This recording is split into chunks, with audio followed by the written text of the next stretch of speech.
सिंदूर लगाने या सिंदूरदान का इतिहास लगभग 5000 साल पहले का माना जाता है।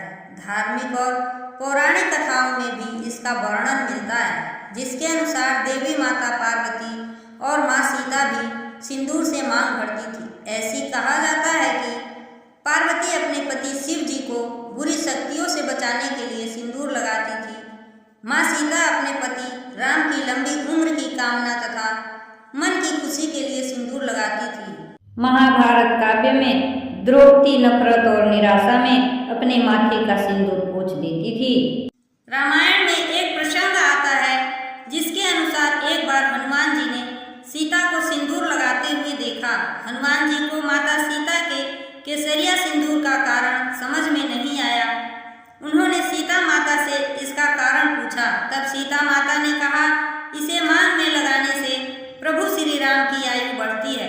हनुमान जी प्रेम और गृहस्थ जीवन से जुड़े इस विषय में अनजान थे। अगले दिन सभा में हनुमान अपने पूरे शरीर पर केसरिया सिंदूर लगाकर आए।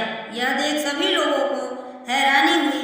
कारण पूछने पर हनुमान जी ने बताया कि माता सीता ने कहा है कि इस सिंदूर को लगाने से प्रभु श्री राम की आयु बढ़ती है, इसीलिए मैंने पूरे शरीर पर इस सिंदूर को लगा लिया, जिससे प्रभु श्री राम की आयु और भी लंबी हो जाए।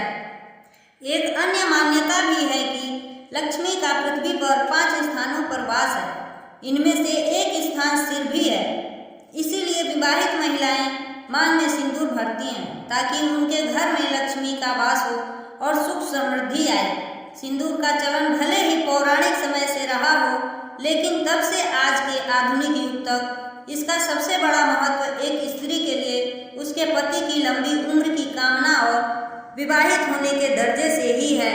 सिंदूर का संबंध जीवन साथी की दीर्घायु की कामना और अच्छे स्वास्थ्य के साथ ही पत्नी के शारीरिक और मानसिक स्वास्थ्य के साथ भी है।